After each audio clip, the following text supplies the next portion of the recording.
Hey everyone, Dave here, and welcome to part 2 of this series where we create a fitness tracker with Python. And today is all about processing the raw data. So if you haven't watched part 1 of this series, the introduction, first go back and watch that video.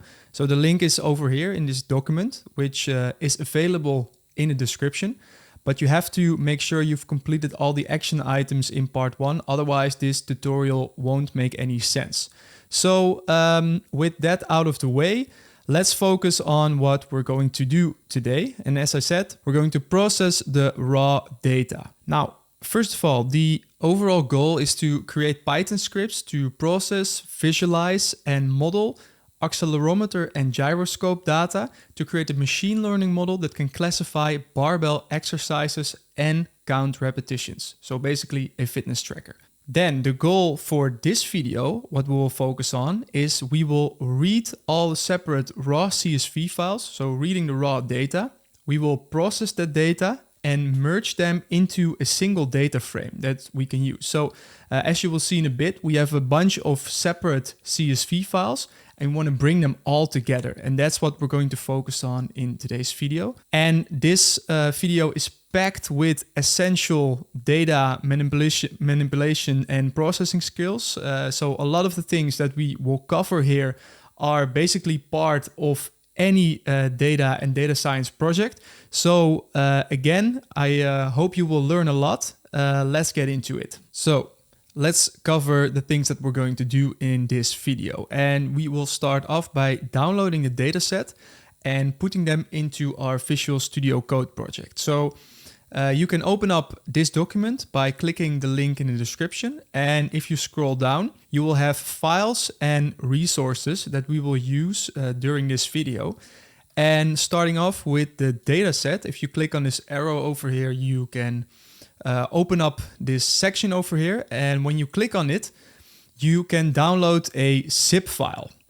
So first step is to download this file. And now the second step is to put that file in the directory, in the project directory that you created in part 1. So if I go to my project folder that we've created using the template, we are going to put the data into data, raw, and then make sure it is in the MetaMotion folder. So the download will be a zip file.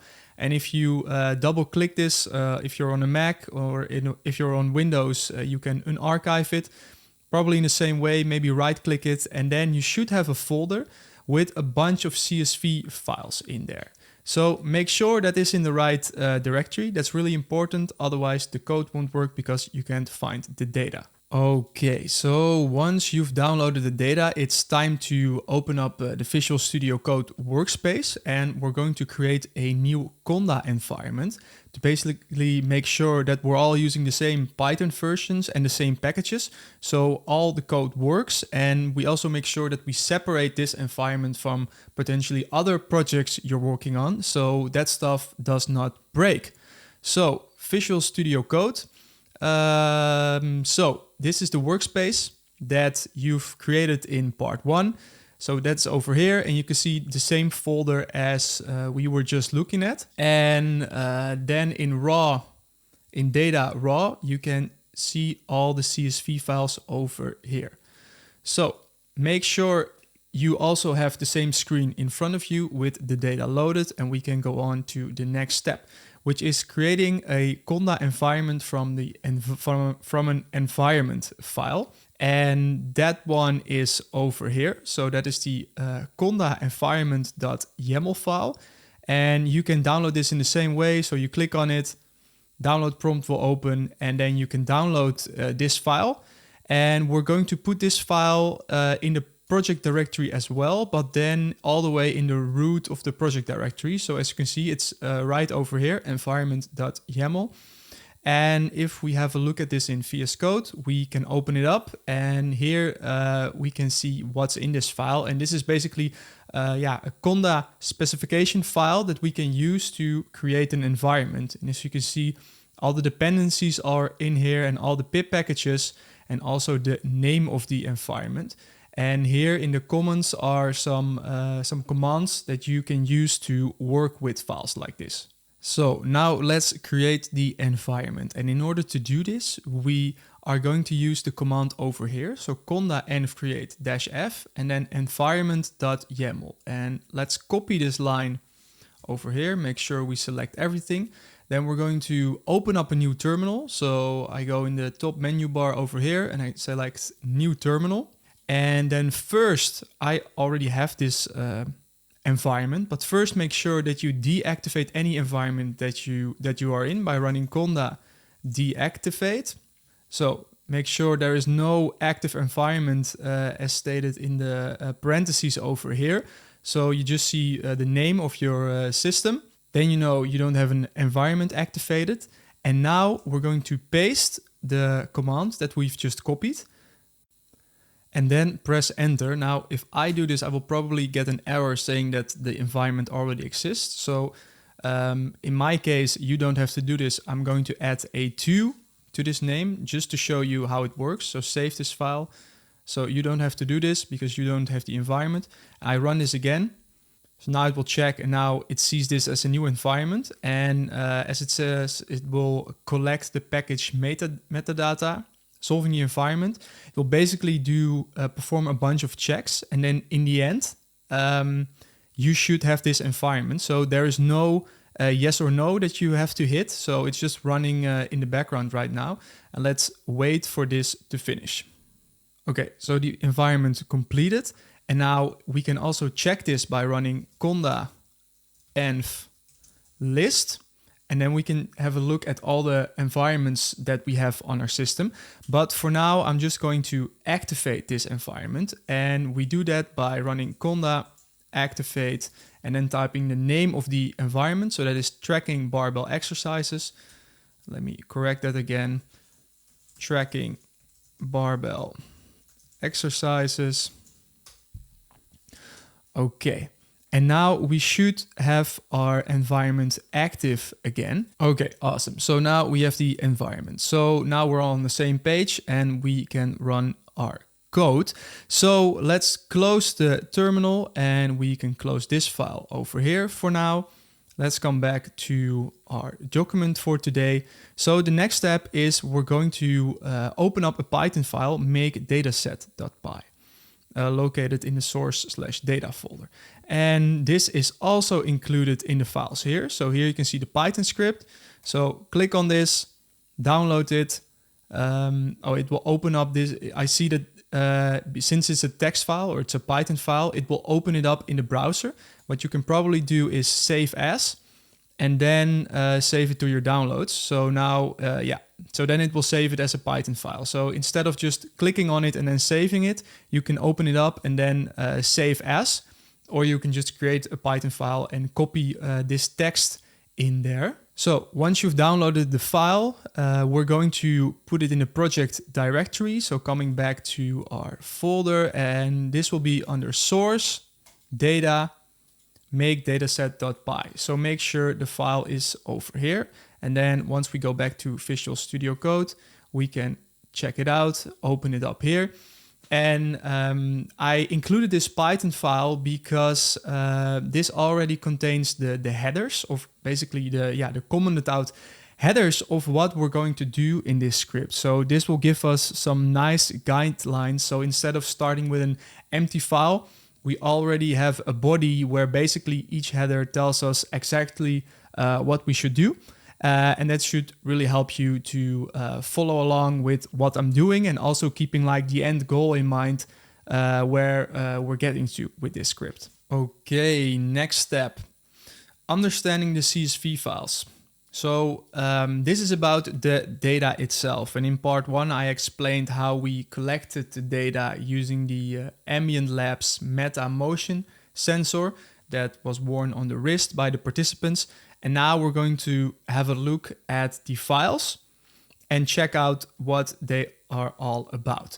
And to start with that, let's just go to our folder, data, raw, and let's just have a look at one of the files over here. So we can open it up. So CSV files, we can see a timestamp in epoch over here. We have another time stamp in like a regular readable format.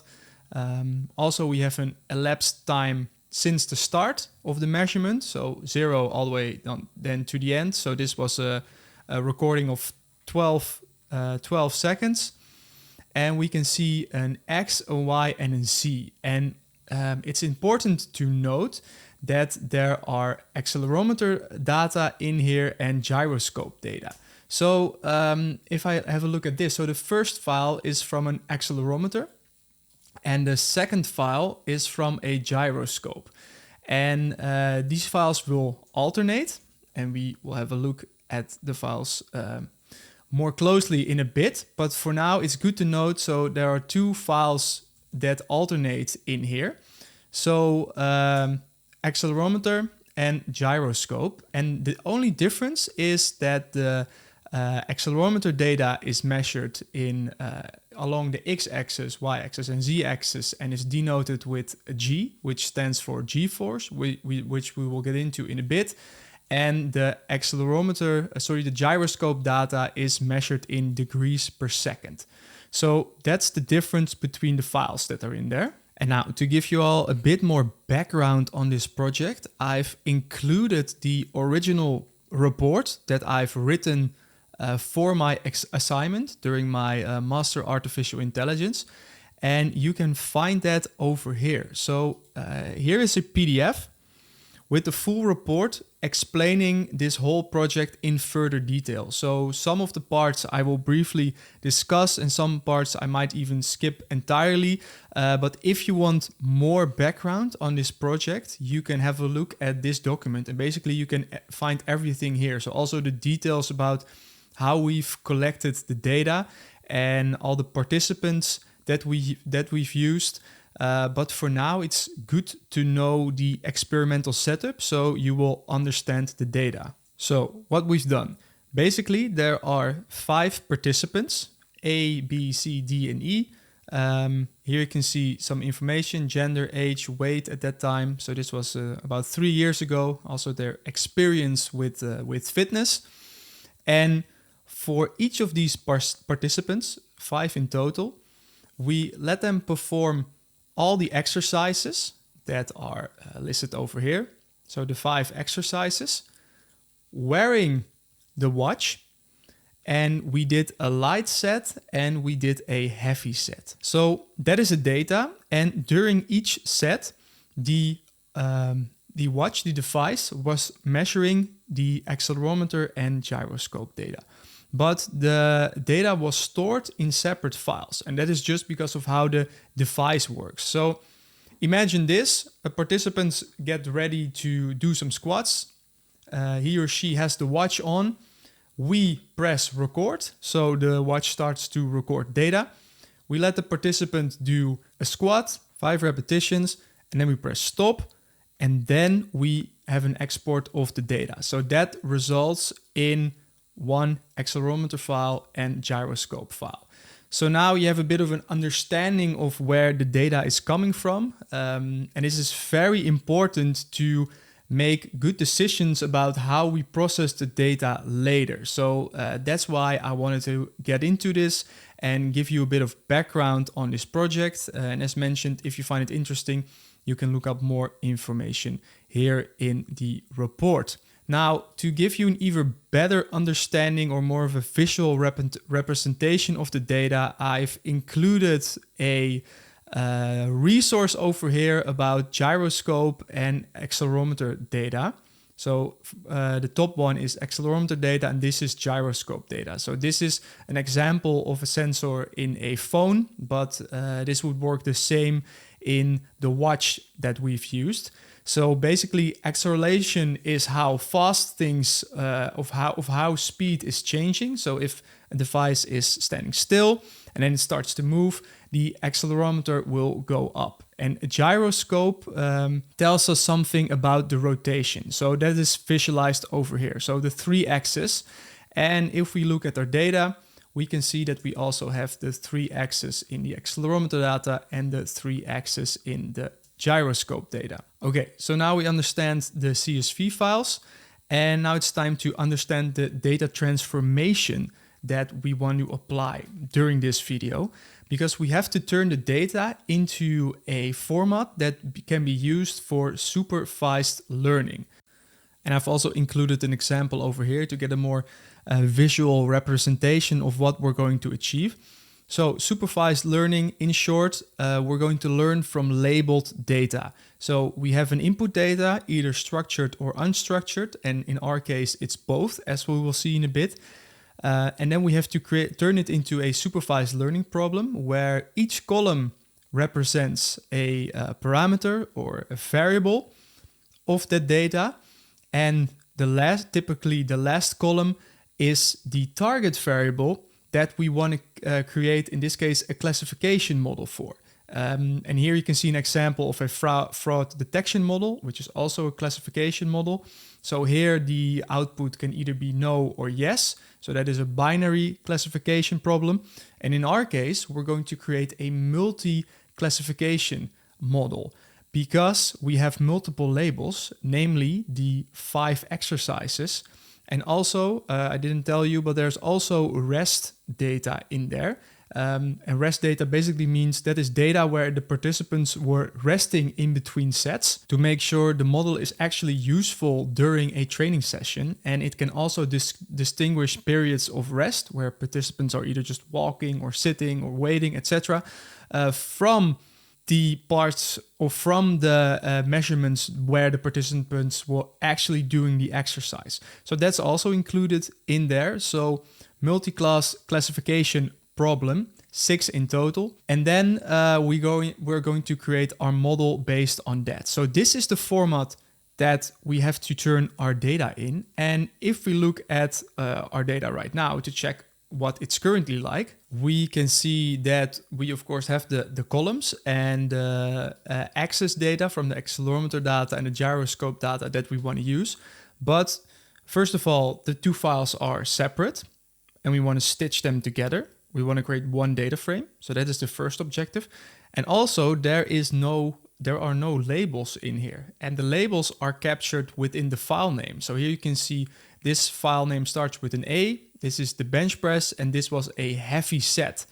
And by going through all the files over here, we can see all the different sets that are in here.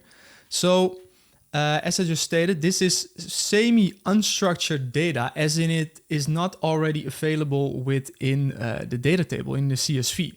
So within our data processing step, we also have to read some of the information from the file names and add those to the data frame and then stitch them together to turn it into a data set that is ready for a supervised learning problem like this. So to summarize, we will in the final result create a table where we have a timestamp, we have the XYZ accelerometer, XYZ gyroscope, and then we will also have a label which indicates whether it was squat, bench, etc. All of the exercises and the rest period that we included. Okay, so that covers the introduction for today's video. It was quite long, but it's really important to understand the underlying data. So I made another video recently about the data science lifecycle, where we start with business understanding, data understanding, and we've basically covered those 2 right now. And now it's time to actually get into the data preparation. But now we know what the data looks like and what we have to do with the data. So now when I show you the code examples, you can already see or have some idea of where we're going with this, instead of just copying, writing over the code that I type and having no idea where we're going. So thanks for your patience. And now it's actually time to get to the exciting stuff. So let's jump back to Visual Studio Code and have a look at the Python file over here and see what we have to do. So we're going to start off by reading a single CSV file. And throughout this project, we will be using Python files, and we will run the code with interactive Jupyter by selecting code and then pressing Shift-Enter. And in the introduction part 1 of this series, I've linked to a video where I explain how to set up Visual Studio Code for data science. There I explain how this works, but this is the setup that we will be using. So we will write code here on the left, then if we want to run that code, we're going to select the line or part of that line and then press Shift Enter, and we will run it and it will show up on the screen on the right. Okay, we're going to start off with a single file for the accelerometer. So this will be the variable that we're going to store it in. And since we're dealing with CSV files and we've already imported the pandas library and this glob library, which we will get into in a bit, you can ignore that for now, but we can use the pd.readCSV method.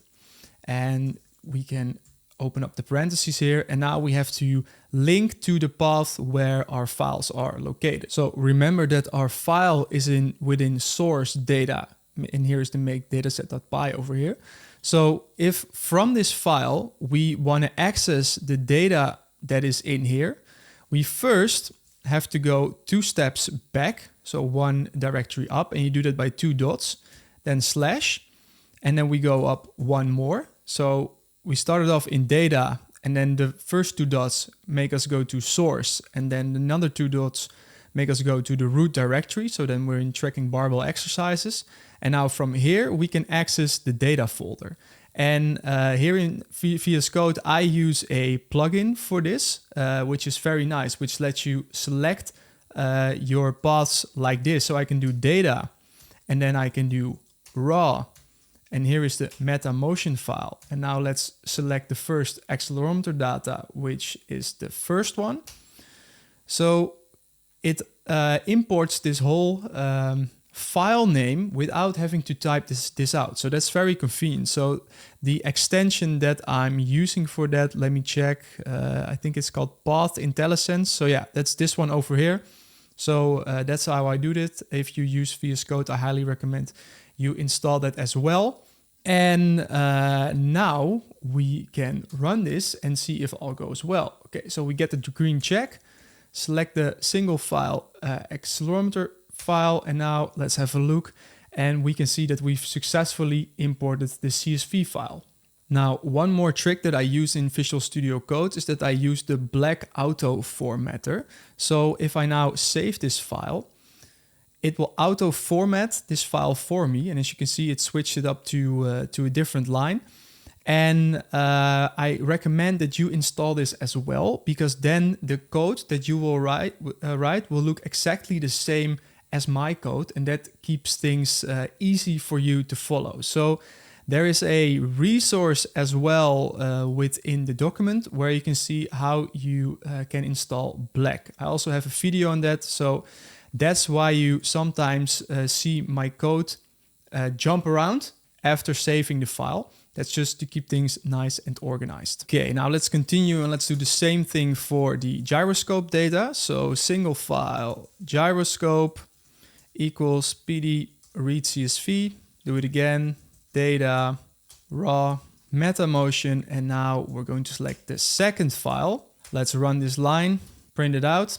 All right, looking good. We can check accelerometer with a G-force and gyroscope, degrees per second. All right, on to the next one. So now single file. So during this script, we're going to create all the individual building blocks, and then we're going to bring everything together. So that's why we split it up to keep things nice and organized. And so you understand everything that's going on. So instead of building out one long function where we do everything at once, we do it step by step. So now we know how to read single CSV files.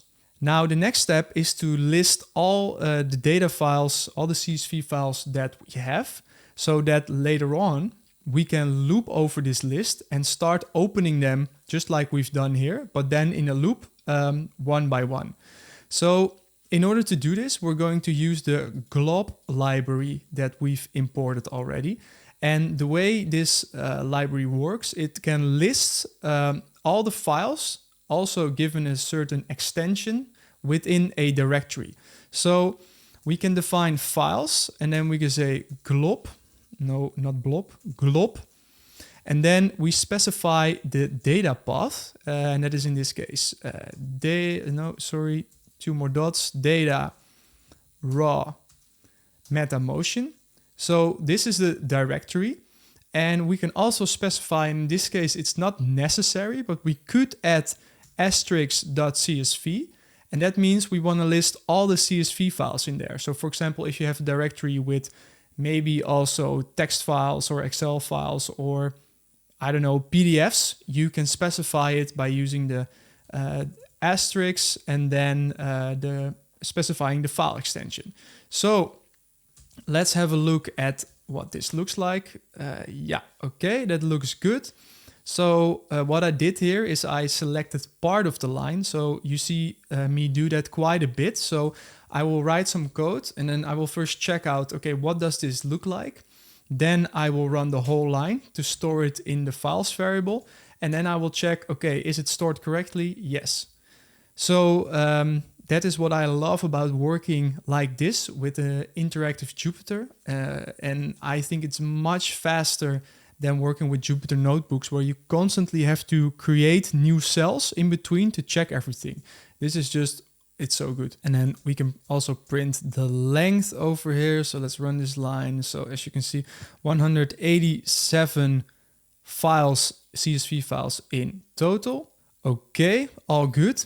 We can continue to the next step, which is extract features from the file name. Okay, so this one's really interesting. So if we have a look at, say, we take the first element, we can see what the file name looks like. So first we have the data path, and then as explained, we have the participant, B, we have OHP, which stands for overhead press. This is a heavy set number 2. This was at an RPE of 7. We're going to ignore that for now. And then it gives all the information from the device itself. So that it was this sensor, tag, accelerometer data, and also the frequency on which it was recorded. So now the goal is to extract pieces of this string.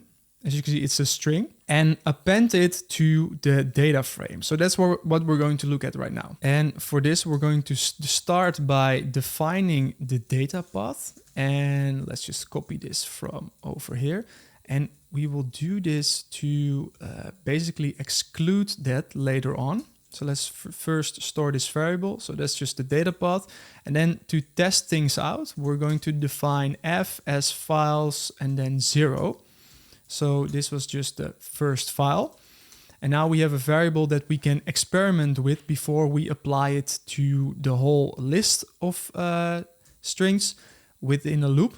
So we're going to extract 3 variables from the file name. And the first one is the participant. And the second one is the exercise, which we will refer to as the label. And the third one is the category of the set, so either light or heavy. So let's start off with the participant, and let's just comment this for now. And let's see how we can extract, in this case, the B from this string, so from F. So we have F, and we want to extract only the B. And we can do this by using the string.split method. So the way this works is we can specify any character or set of characters that we want to split this string on. And if we have a look at the data over here, we can see that the file names, so if we exclude the path, are separated by dashes over here. So to get the first element of this file name, we can use a dash to split everything. Let's see what it looks like. So we get, I think in total 6 elements. And now we can see that the B is over here. So what we can do is we can select the first element from this list. So now we get the data path plus the B. And now we have to split or basically remove the data path from this. And that's why we defined it earlier. So the way we can do this is we can use the dot replace method. And similar to split, we can also specify a string or set of strings over here that we want to replace. And in this case, it's the data path because that is defined as the string over here. And then we do a comma and we specify over here what we want to replace it for. And we just do empty quotes over here. So we put nothing, which basically means we want to remove it. And now if we have a look at this, we still have the path in there. What am I missing? I see. We still have the CSV extension in there, which is not part of the path. So if we remove this and store it into the data variable again, now we just get the path. So the .replace method uses an exact string match, so not partial. So by including the CSV, it couldn't find the match within this part of the string because that CSV extension is not in there. So now if you run this, we just have the B. Boom, goal completed. So that is the participant. So now we can store this in here and we have participant B. All right, on to the label. And this one's fairly straightforward because if you paid attention, we almost already had this one. If we put this over here, if we use the split method again, you can see that the overhead press is already isolated perfectly because if we go back to the file name, you can see that is just the second element. So first with Python indexing in this string if we split on a dash. So that's very easy. We just select the first index, or rather index 1, I should say, and then save this, check out the label, overhead press. Okay, nice, already done. Then category, which is the third element within this list, but there is another tricky part over here where we specify which set it was. So was it either 1, 2, or 3? And we want to remove the number from this because we just want to summarize later on just on heavy sets and not on whether it was the first or the second set. So for category, we do the same trick. Then we specify the second index, index number 2. We can split it and then we can see that we have the heavy 2. And then the final thing that we have to do is we have to remove that number. And for this, we're going to use a different method. So we could also use the replace method, but now we're going to use the rstrip method, which stands for right strip. You also have a left strip. We could have also used that for the participant, but I want to show you both. So both will work, but how this works is this will strip any characters that we specify within these quotes over here, all the way from the right side of the string itself. So if we put a 2 in here, oh, so that's a 3. If we put a 2 in here and we run this, we can see that the 2 is gone. But the cool thing about rstrip and where it's different from the replace is that we can also specify, for example, 1, 2, 3, and that would still do the job because it will remove any characters from the right that it finds. And since the sets can either be 1, 2, or 3, this is a better, faster way to remove those numbers from the category. So if we run this line as a whole and then check out the category, heavy. All right, extracted features from the file name. We have the participant label category. Now let's check how we can add those variables to the data frame. So for that, we're going to quickly read F, so the first file. So we know how to do this. So that's pd.read CSV, and then we put in F, and now we can just do F because this is the whole path to the file. So read that as a data frame, check it out. All right, and now what we can do is we can add extra columns. So we can add the participant, and let's just copy paste this 3 times. And we can also say we want the label and we want the category, and we want to store those as the variables that we've just defined. So label and category. So we have a data frame and we can add a new column by just writing a column name between square brackets. And then if we have a look at this over here, this is now a B. What it will do is it will, for every row that's in this data frame, it will just put in a B. So let's run this file and now check out what data frame looks like. Now you can see participant B. Same for label, category, check it out. All right, so we have a participant, label, and a category. Now that already starts to look a lot more like our supervised problem over here. So we have item, price, location, and a label.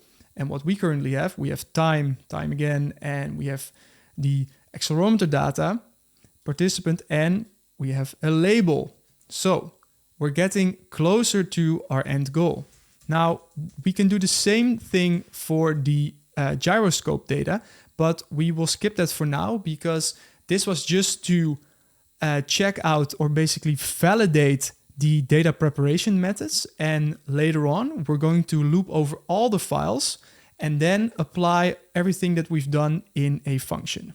Okay, so now we know how to do this trick for one file, and now we have to apply the same mechanism, but then in a loop to all the files. And now typically if you want to read data, you want to try and avoid loops because they tend to be pretty slow in Python, but I don't think we can avoid using a loop in this case because we have to extract data from the file name. So we have to process them one by one. At least that's what we're going to do right now. So in order to do this, we're going to start out with 2 empty data frames and then create a for loop that loops over the files and starts appending the data to the data frame. So we're going to create a accelerometer df, which we'll define as the following. And let's just create an empty data frame for now. So if you just run pd data frame and then parentheses and nothing in between, it will be a data frame, but it's just empty. So let's just store it and then copy this line and then also create this for the gyroscope data. So now 2 empty data frames, and we're also going to add a unique identifier to each of the sets that we're going to record. And this will be very useful later on when we want to isolate specific sets and identify them.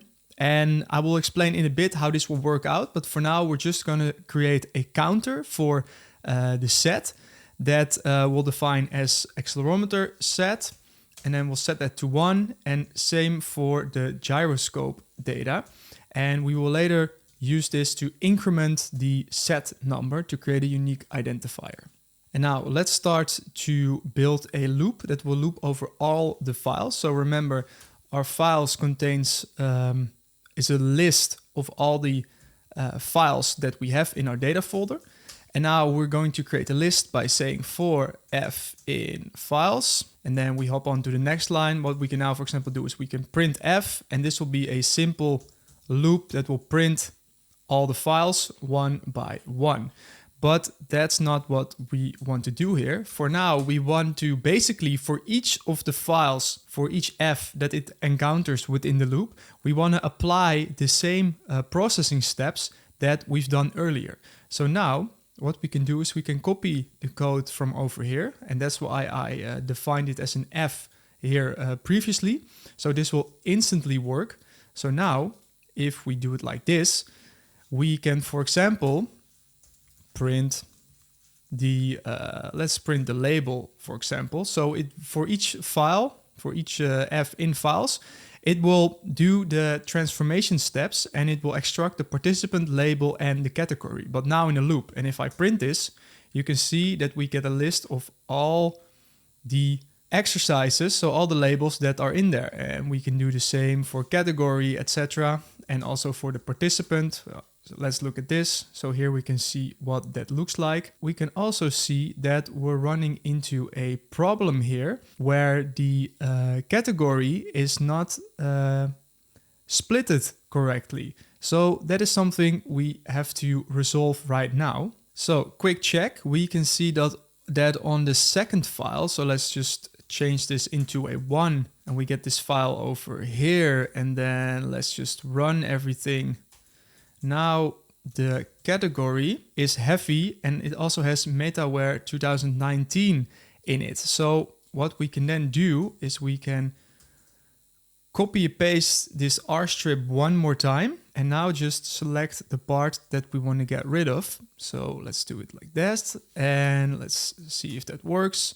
Heavy. Okay, nice. That should work. So let's just take this part of the code that we created and put it over here. Now let's loop over the data once more.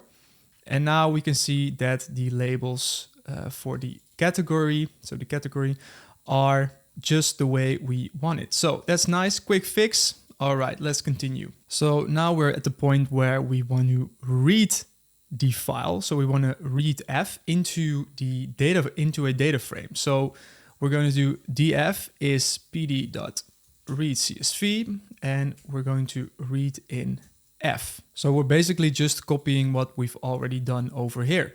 And the same holds for adding the labels to the data. So we can take this part over here and just make sure that it is indented correctly.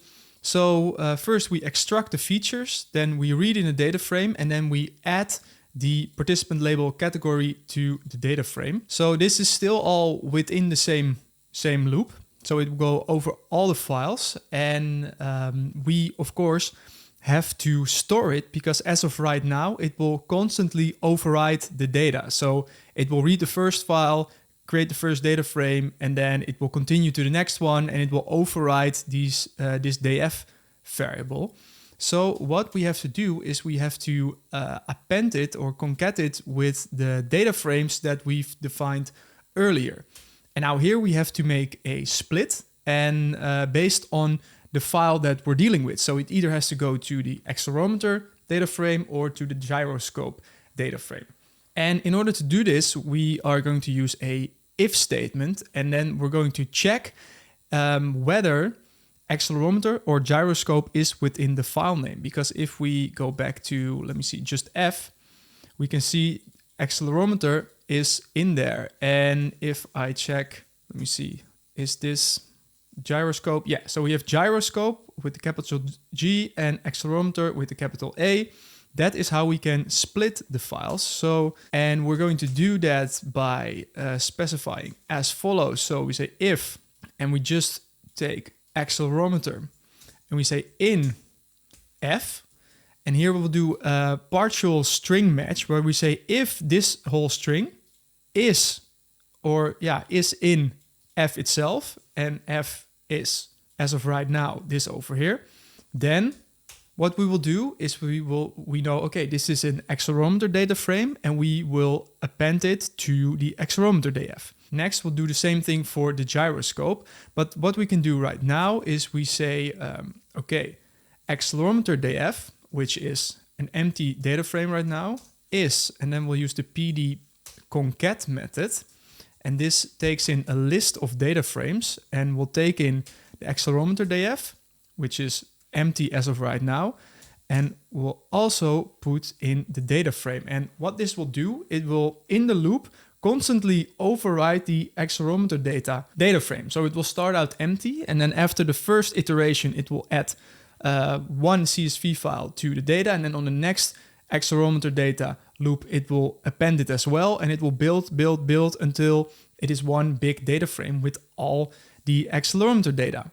And now we can do the same for the gyroscope data. So only thing we have to do is change this into gyroscope, make sure we spell this correctly, and then we specify gyroscope data frame, and also make sure to change that over here. All right, so now outside of the loop, we define these empty data frames, and then within the loop, we are going to loop over all the files, and it should create the data frames. So now let's check this out, see if it works. So I'm going to select this whole block, run the code. Okay, no errors, seems good. Let's check it out, accelerometer df. All right, now we got something. We got one large data frame over here and another one over here. So about 23,000 records for the accelerometer and 47,000 records for the gyroscope data. And the difference between the records over here is because the gyroscope was measuring at a higher frequency, which means more measurements per second. So the time intervals, the absolute time period is the same, as I've explained earlier, but the gyroscope is just taking more measurements per second. But this is looking great. So now we've turned all the separate CSV files into two data frames and bundle them together. Okay, so now the next thing we're going to do is we're going to implement this set counter that we're going to use to create unique identifier for every set. And we will do that in the if statement over here by first specifying or creating a new column for the data frame. So first we read it, and we will do this in the if loop because we're going to create separate counters. So we're going to set data frame, and then the set column, we're going to set that to accelerometer set. And on the first loop, this will be 1. So that will be marked as set 1. And then we're going to increment the set counter. So it will change into a 2 and a 3, etc. And we will do the same thing for the gyroscope data, but then of course change this to gyroscope. All right, and then it should work. And now to show you what that looks like, make sure we reset everything. So empty data frames, empty data frame. We're going to loop over everything and then run it. And then let's have a look at our accelerometer data they have. And now if we scroll back to the last column over here, we can see that now there is a set in there.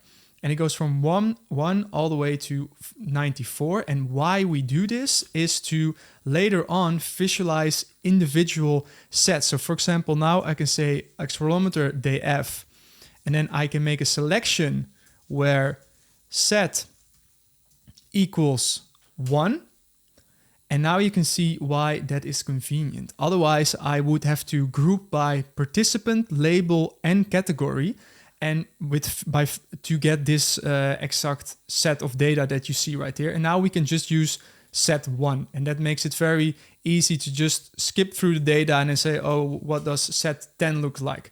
So it doesn't really matter what the 10 means. It's just an identifier that we can refer to later on. Okay, and that brings us to the next part, working with datetimes, which is very important, but can also be very confusing in the beginning when you're just starting out with Python, pandas, because there are a few things you have to know. And the example that we're going to cover is actually quite interesting, but because we have time variables in epoch, which is Unix time, and time variables in just a human readable format. And these are two types of datetime variables that you typically encounter in data sets. This one you probably understand, at least I hope so. I hope that you understand regular datetimes, but this one's quite strange. This one's weird. So let's have a quick look at what Unix time is. And for this, we're going back to the resources and then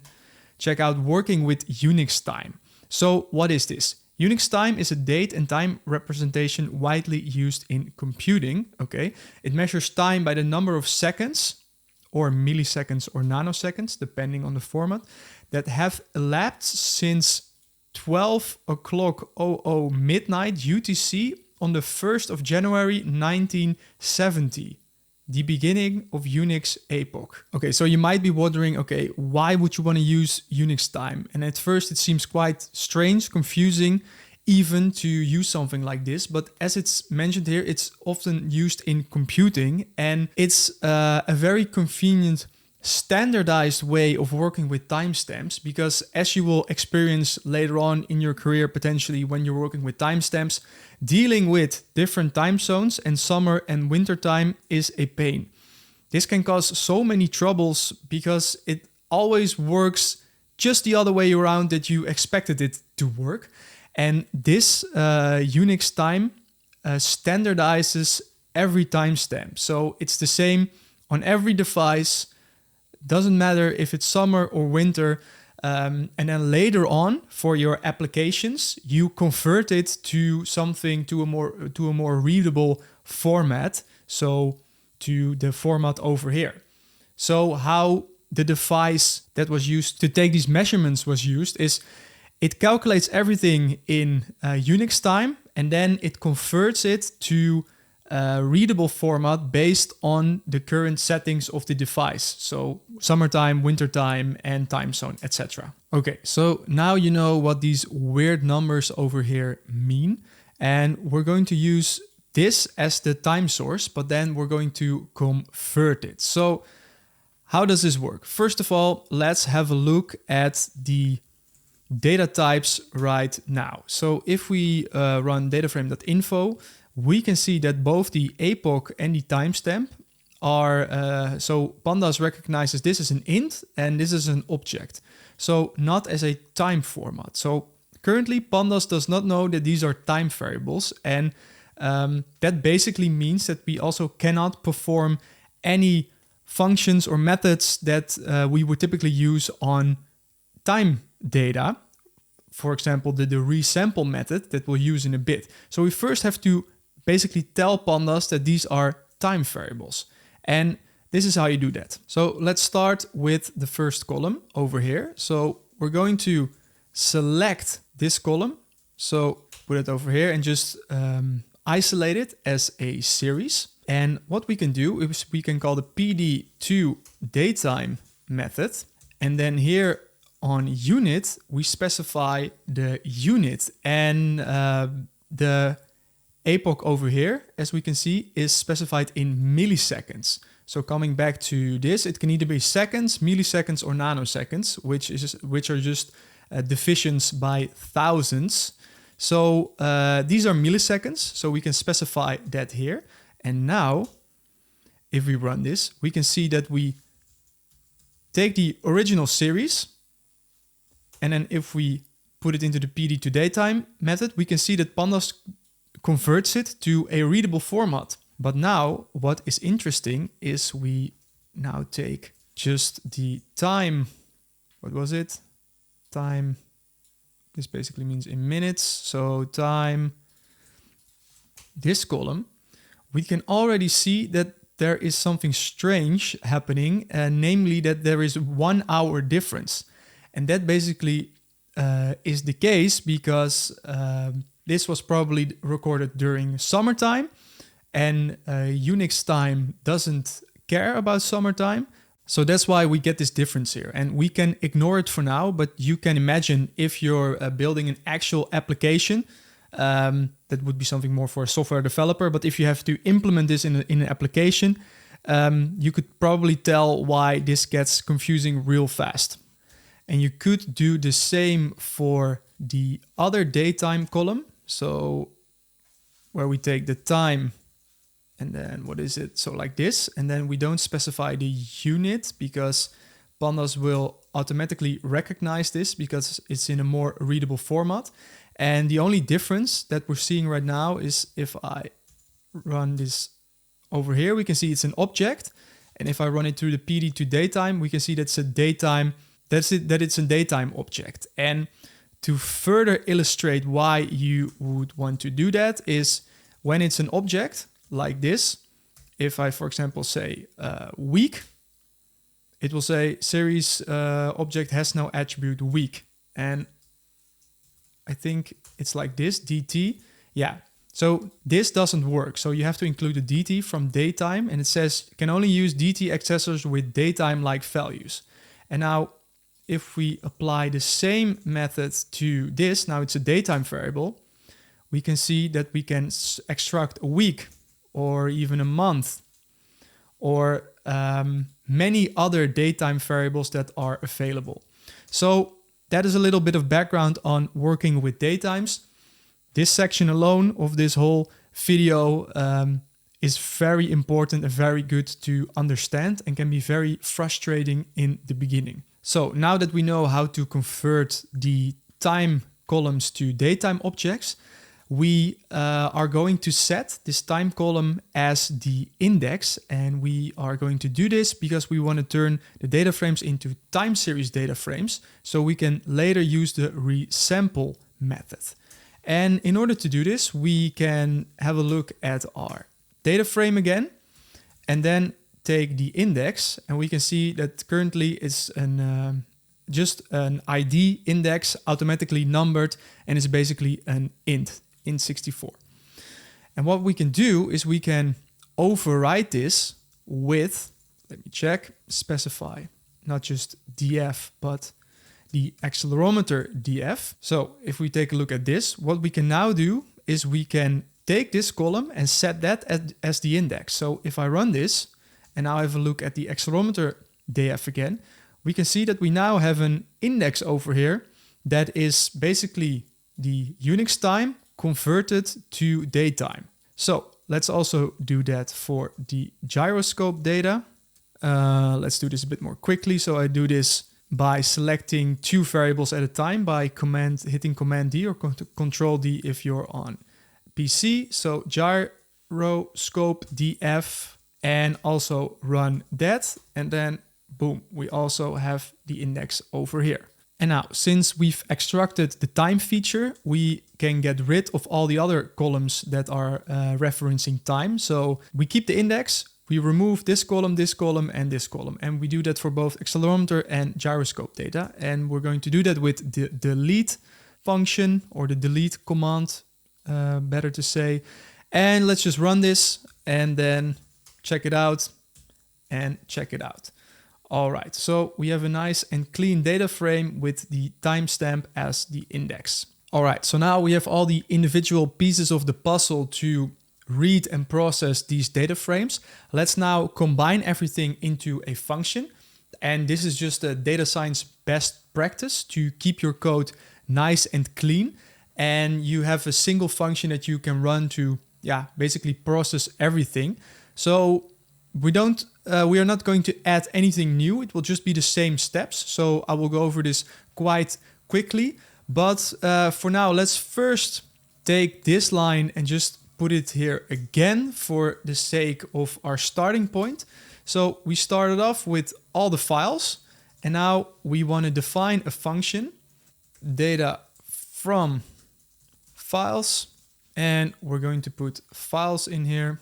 And now I'm just going to copy and paste the individual building blocks in here. So I'm going to take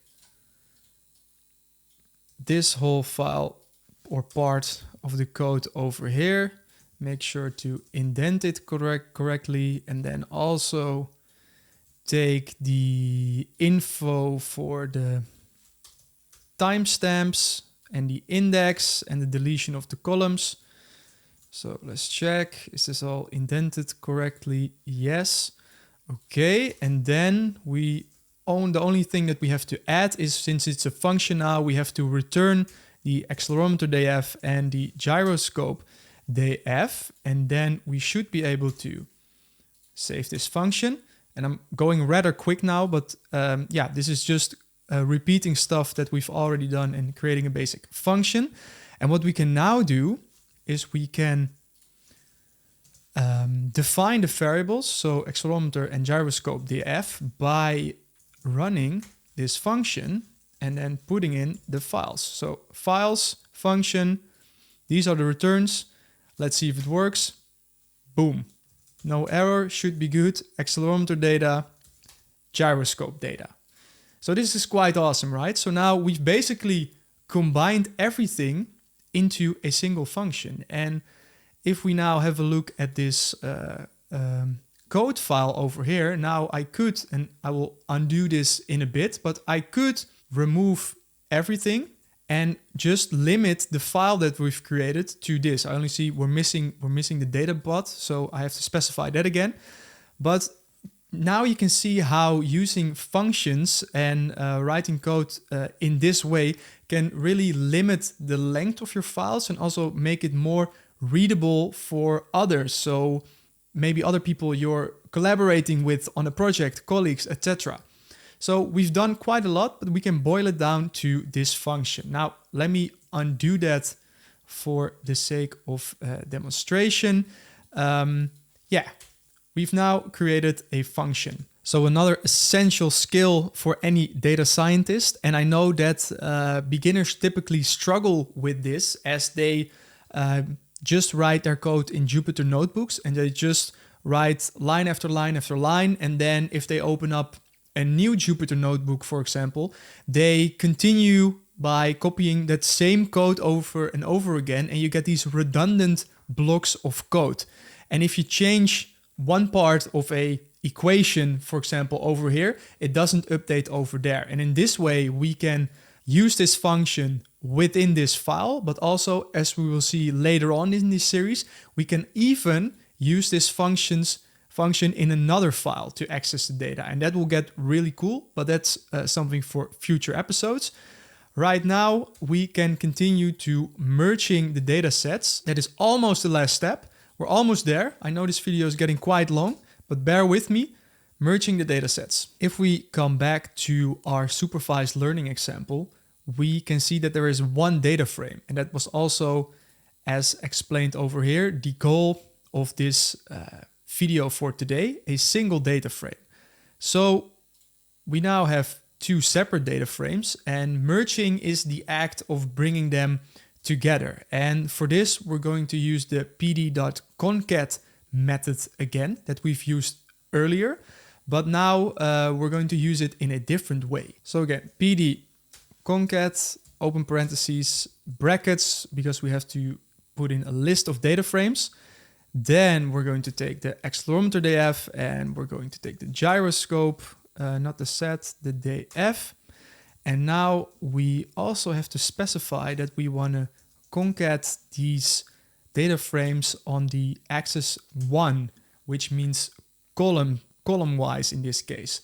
So often with some functions in pandas, you can specify an axis, and that is either 0 or 1. 0 would be row-wise, and 1 would be column-wise. And we want to concat these two data frames column-wise because we want to create one row where we have all columns from both data sets.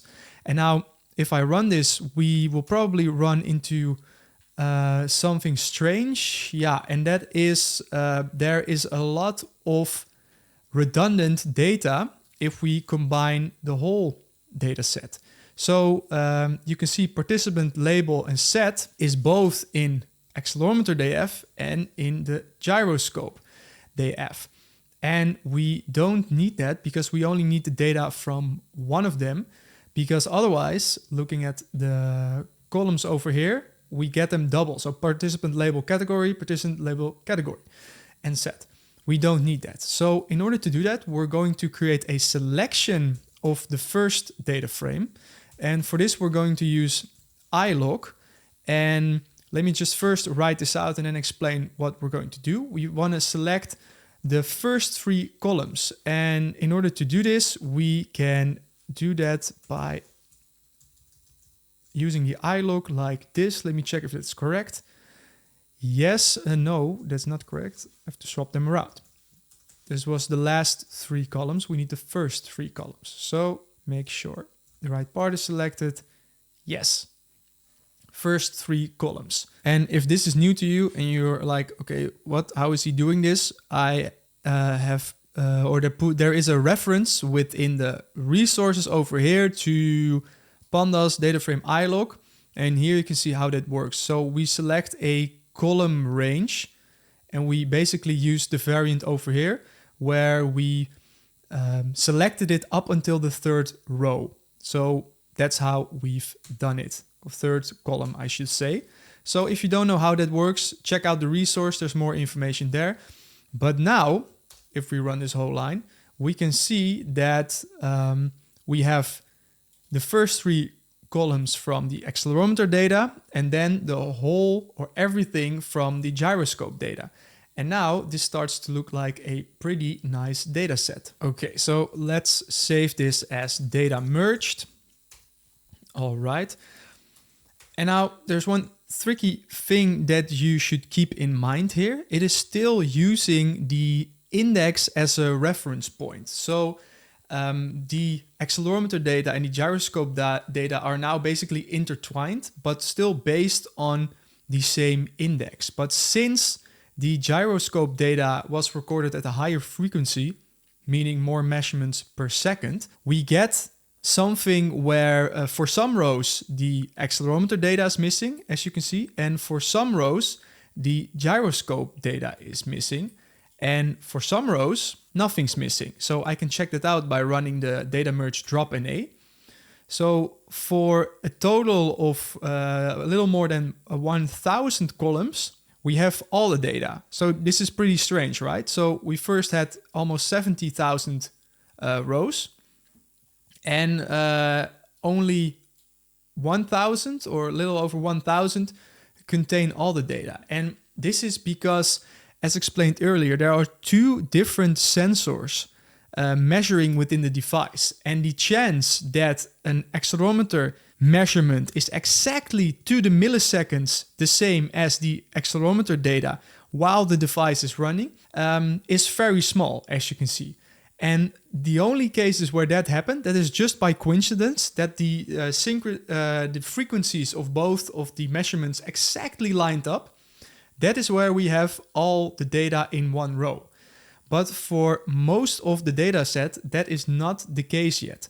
So if we then have a look at, let's say, the first 50 rows of this data set, we can here see what's going on. So we have a lot more gyroscope data, so gyroscope, gyroscope, and then boom, one accelerometer measurement, but then no gyroscope data, and so on. So now the next essential part of this data processing step is to reduce the frequency, that is the space between these measurements, to a point where we have data for every row. So let's do that right now.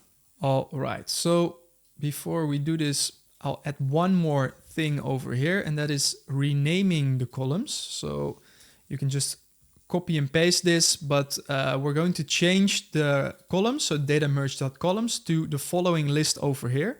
And if we run this, we can see this is just to get a nice representation of the data, so we know exactly what is accelerometer and what is gyroscope data, because if we look over here, it's can be quite confusing. You have to look at the units, but this is just a cleaner look overall.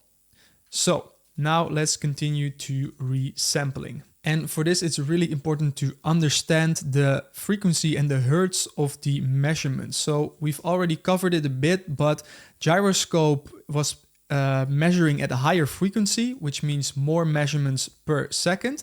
And this is how hertz frequency works. So gyroscope was measuring every 0.04 seconds, and the accelerometer was measuring every 0.08 seconds. So gyroscope twice as fast, twice as many measurements. So we have to understand this if we want to resample the data. And if you want to learn more about that, there's a resource here, Understanding Hertz, so how that works. And now the pandas resampling rules that we will cover. So let me open up this page over here. Basically what resampling means is we have measurements at a certain frequency, at a certain hertz, and we want to bring that to either a higher or a lower frequency. So for example, we might want to bring it to a second, to a minute, to an hour, and depending, or even daily, monthly, depending on the time series we're looking at and the problem at hand, we have to identify what makes sense. And for this problem, we want to make sure we keep as much detail as possible while still being able to have data for every row. So we basically have to sync up the frequency of the accelerometer data and the gyroscope data. So here is a list of all the rules that we can use. And if I come all the way down to milliseconds over here, this is what we're currently looking at. And now let's check how we can use the resample function with a rule from this list over here, so the offset aliases, to bring the data to a lower resolution. And this is also why we had to specify the index as a timestamp, because this only works on time series data frames, which means the index is of a pandas datetime object. So if we look at, let's say, for example, we want to select the first 100 records and see what the resample function does. So we can resample this, and we have to specify a rule. And let's just put it at a second first. For example, is that an S? I think so. Yes, S is second frequency. So let's see what that looks like. Okay, so we get a function basically back, because when you do a resample, you also have to specify an aggregation method. And that basically means, what does pandas have to do in order to combine all the data? And you can do that also, depending on the data itself, in various ways. So a typical way to do this would be to use the mean, for example. So for every measurement within a second, you take all those measurements and you take the mean, but you basically take the average. So let's see what happens if we run this. And now you can see that by selecting the first 100 records from this data frame, we get the following results back. And one thing that we can already tell is that the category and the participant and also the label are not included. And that is because we're using the mean aggregation, and that only works on numerical data. So it doesn't work on categorical data, because you can't take the mean of, say, for example, a bench press, a deadlift, and another bench press. That doesn't work like that. So we already see an issue over there, but other than that, it's looking quite all right. So here you can see we have second 4, 5, 6, 7. And if we remove this, we basically had 100 records. And you can also see that the data is starting to fill up. So if I, for example, make this 1000, you can see that we now have 139 seconds already. And except for the first row, because that is then probably because the gyroscope was measuring at just a second before the accelerometer data started measuring. And that's why we don't have data over there. But other than that, we have a full data frame without any missing values. So that is already starting to look like what we want. But now, by using a second, we throw away a lot of the data. So we're actually going to bring this down, and we're going to bring this down to the point where we include a lot of data, but we also don't include too much data. So we want to keep, basically we want to find an optimum where if we use more data, we later on have to use more computing power to train our models and to visualize everything. So based on the problem at hand, you want to specify what a certain frequency or what a good frequency would be. Also, if you would, for example, turn this into a real application, measuring at a higher frequency would also mean that the device requires more battery power. So also something to keep in mind. For now, we're going to use 200 milliseconds. And let me show you what this looks like. So now if I run this, we can see that every 200 milliseconds, we get a measurement, which basically means 5 measurements per second.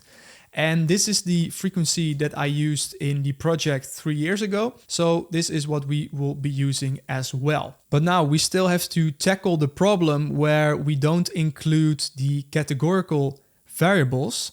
And we can do that by specifying a custom aggregation function using the apply method.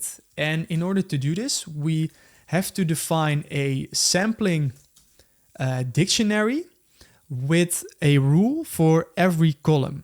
So let's do that right now. So we're going to take the data merged and then take the columns. Let's just copy and paste all of the columns over here, put it into a dictionary. Now save it to let Black format everything. And now we have to specify, as I said, per column an aggregation function. And now we're going to use the Visual Studio Code multi-line editor. So on Mac, I can activate this by pressing Option and Control and then pressing the down or the up arrow. And then for all the numerical data, let's first select the numerical data. I can go all the way to the back and then one over here, then do a column to make sure we specify the dictionary records. And then say for the numerical data, we want to use the mean. And then for the categorical data, we are going to use the last value. So last basically means for every data point that you encounter within this 200 millisecond period, just look at the last value for the categorical data and take that label, category, participant, and set. And that is how we cover that. So let's just save this into the sampling variable, remove the last comma over here. And now we can use the apply method and then input our custom sampling dictionary let's run this, and we have label category participant and set over there. So that is also, set is a numerical value, but we treat it as a categorical value. So that's why we just want to include the last there as well. And then for the measurements, we of course take the mean. Okay, and now before I run this on the whole data frame, I'm going to do one little trick, because if I run this on the whole data frame, it will result in an extremely large data file, because the resample method will look at the first datetime index and the last datetime index, and then it will fill in the gaps with a frequency as defined by the rule. So 200 milliseconds for the whole period. And also, even if there's no data, it will create records and then just place nans in there. And since this data was recorded over a period of 1 week, running this on the whole data frame would result in a 1 week data frame with 200 millisecond interval. So that would unnecessarily blow up the data frame and use our compute resources. So I'm going to pull one trick here, and this could be a bit advanced, but just bear with me. I'm first going to split the data merged into data frames for separate days using this line over here. And we're basically using a list comprehension over here. There is a resource over here that explains how a list comprehension works. But basically what this does is, if I run this, we're using a grouper and a day frequency, is I now have a list with data frames for each day. So this will be 11th of January, this is the 12th of January, and then the last one is the 20th of January. So that's basically what we've did. And I'm now going to apply the resampling, but doing it per day and then bringing them together. So a bit of a workaround, but this is just to save on computing resources and also to potentially not crash your computer. So in order to do this, I'm going to specify data resampled, and that is pd concat again, because we've created multiple data frames and we want to bring them back together, and we're going to do this using another list comprehension. So bear with me, this can get quite advanced if you're a beginner, but we're going to take DataFrame dot resample, and then we say the rule equals the 200 milliseconds, and then we're going to apply the sampling. So this is basically what we just did. And then we're also going to drop the nulls, and then for df in days. So this is basically a list comprehension way of saying we want to loop over days, and for each df in days, we're going to apply this resample rule with the following sample, and we're going to drop any row where there is a null. And by doing it in this way, we get a data frame with 9,000 rows, starting from 11th of January all the way to the 20th of January, with all the data, but not the unnecessary nonce in between. So quick little trick, as I said, quite advanced, but just follow along and you'll be good to go. All right, we're almost there. Now the only thing that's left to do is first let's have another quick check at the data frame if everything looks all right. And as you can see, we have now reduced our data frame to only 9,000 records. The numerical values are floats, and here the categorical data are objects, and I see that set is specified as a float.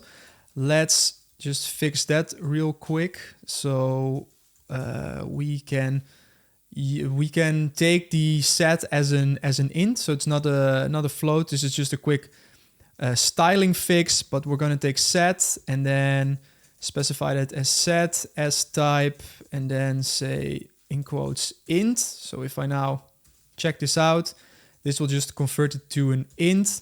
And if I check it without it basically has the .0, and that's not necessary. So let's just do it like this. And now if we check the info again, that's an int, and that's all right for now.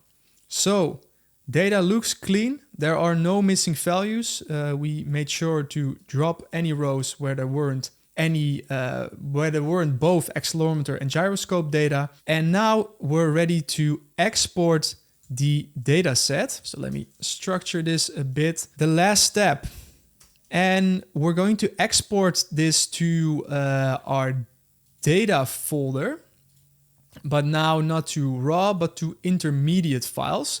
And we're going to export it as a pickle file. So you can already see it over here because I've exported it previously. We're going to take the data resampled, and then we'll use the pandas2 pickle method that we can run on a data frame. And you can also do to Excel, to CSV, but the pickle method is very nice in this case, as we'll see later. Basically means that we can export our data frame in a serialized format, and when we read it again within Python, it will be exactly the same as we exported. And this is especially useful if you're working with timestamps, for example, and indexes that change. Pickle will make sure that we don't have to do the conversion again. So for now, let me specify the path. So that will be 2 steps back, data, interim, and then let's call it o1 data processed.pickle. Let's run this, export successful. Now you should have this file in your interim folder.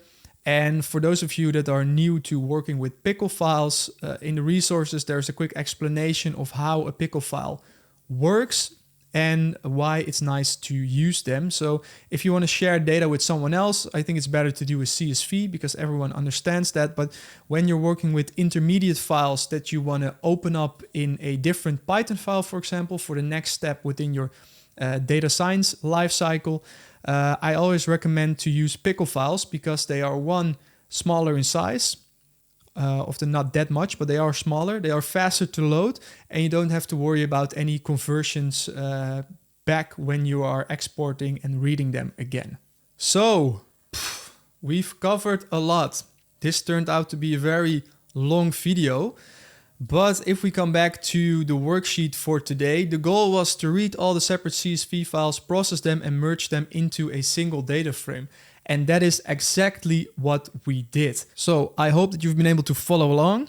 I hope that you learned a lot. If you don't understand any of the parts that we've covered in the video, don't hesitate to leave a comment under this video and I will be happy to help you out. Thank you very much for watching and see you next week in part 3, where we'll dive into data visualization.